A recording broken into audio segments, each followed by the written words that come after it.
सियावर रामचंद्र जी की जय। देखिए, भरत को नीति और धर्म की बात सारी वाणी कोमल वाणी से राम जी ने सभा को संबोधित किया और भरत जी को हर प्रकार से उन्होंने समझाया। तो राम की आज्ञा का पालन करना भरत जी के लिए सबसे सिरोधार है। वो सबसे उनके चरणों की सेवा ही सब कुछ मानते हैं। अब भरत जी कई दिन तक लोग वहाँ पे भ्रमण करते रहे चित्रकूट में, और रास्ते में देवी देवता सब फूल बरसाकर उनका स्वागत कर रहे हैं। और मनुष्यों कहते हैं, मनुष्य यदि राम नाम का जम्हाई लेते समय राम नाम कह के अगर पुकारता है तो उसके सिद्धियां सुलभ हो जाती हैं। राम की महिमा कवि कह रहा है इस प्रकार, भरत जीवन में फिर रहे हैं।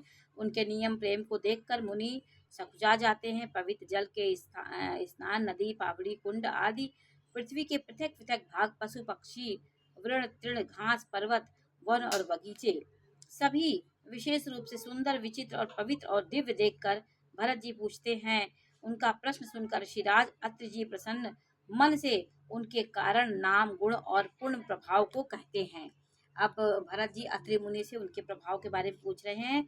भरत जी और अत्रि मुनि बता रहे हैं, भरत जी वहीं स्नान करते हैं, वहीं प्रणाम करते हैं, वहीं मनोहर स्थानों के दर्शन करते हैं, और कहीं मुनि अत्रि जी की आज्ञा पाकर बैठकर सीता जी सहित राम लक्ष्मण दोनों भाइयों का स्मरण करते हैं। ये करते करते वहां पे कई दिन बीत गए। भरत जी के स्वभाव, प्रेम, सुंदर सेवा भाव को देखकर वन देवता आनंदित होकर आशीर्वाद देते हैं। यूं घूम फिर कर 2.5 प्रहर दिन बीतने पर लौट पड़ते हैं और आकर प्रभु रामचंद्र जी के चरणों का दर्शन करते हैं। भरत जी के 5 दिनों में सब तीर्थ स्थानों के दर्शन कर लिए।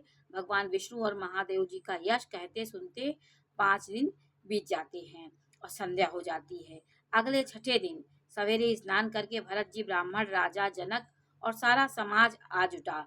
आज सबको विदा करने के लिए 6 दिन हैं। यह मन में जानकर कि कृपालु श्री रामचंद्र जी कहने में सकुचा रहे हैं।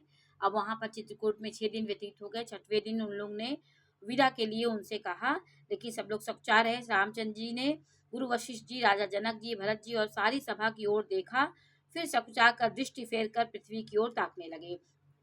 सभा उनके शील को सराहना करके सोचती है कि श्री रामचंद्र जी के समान संकोची स्वामी कहीं नहीं है।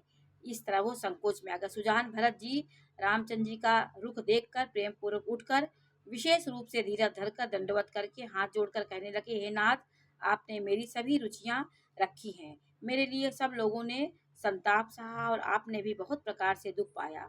अब स्वामी मुझे आज्ञा दे, मैं जाकर अवधि भर 14 वर्ष तक अवध का सेवन करूं। उन्होंने